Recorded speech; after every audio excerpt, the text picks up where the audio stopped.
Kambi yetu tunaifunga leo,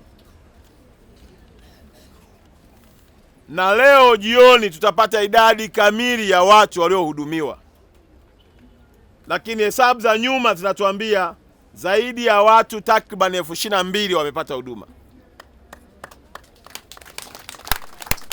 Hii ni idadi kubwa na ni rekodi mpya katika kambi tuliokuwa tunaendesha hapa jimbo letu la Arusha. Inawezekana pia ikachukua nafasi kubwa katika makambi yaliyofanyika Tanzania. Na moja ya jambo kubwa tulilofanikiwa, kambi hii haijawa ya wananchi wa jimbo la Arusha tu, imekuwa kambi ya Watanzania. Na sisi tunafarijika kuona kwamba tumegusa maisha ya watu hata ambao hawajatoka jimbo la wapi? Arusha. Na kama nilivyowaambia, utumishi wetu utajikita kwenye kutatua changamoto za wale tunaowaongoza.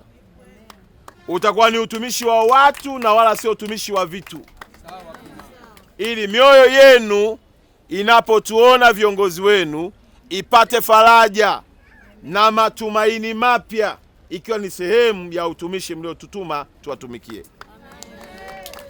Katika hii idadi ya watu 22,000 kwa rekodi zilizopita, eneo hili nimeliona ni muhimu niliseme.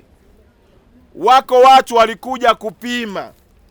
Mfano, waliopima kwenye eneo la sukari ni takriban ya watu 6,297.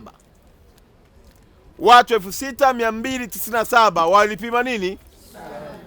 Lakini kati yao ambao walikuwa hawajui kama wana changamoto ya sukari ni zaidi ya watu 503. Watu hawa walikuwa wanakula vyakula, wanaishi maisha kama si wagonjwa nini? Maana yake ilikuwa ni rahisi sana watu hawa kufa kifo ambacho kingebaki kuacha maswali kwenye familia na ukoo, kwa sababu hawakujua kama ugonjwa uko ndani yao.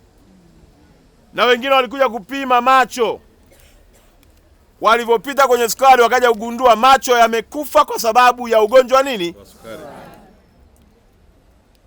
Lakini pia kuna walioamua kwenda kupima kansa. Kati ya walioamua kupima kansa 836, watu 18 wamekutwa wana dalili ya nini? Ya kansa. Manake hawa wanakwenda kupona. Kwa sababu wamewahi kuchukua hatua ya kucheki afya yao wakati sahihi.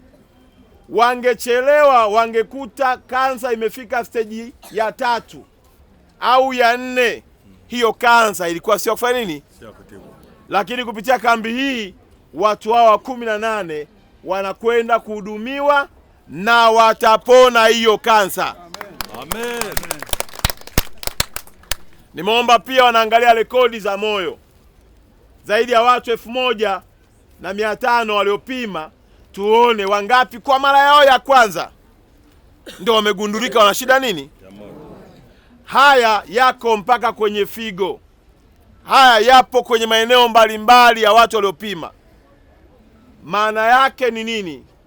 Tunamtukuza Mungu aliyetupa maono haya ya kuwasaidia Watanzania, wananchi wanyonge, kupata nafasi ya kujua hali ya afya zao.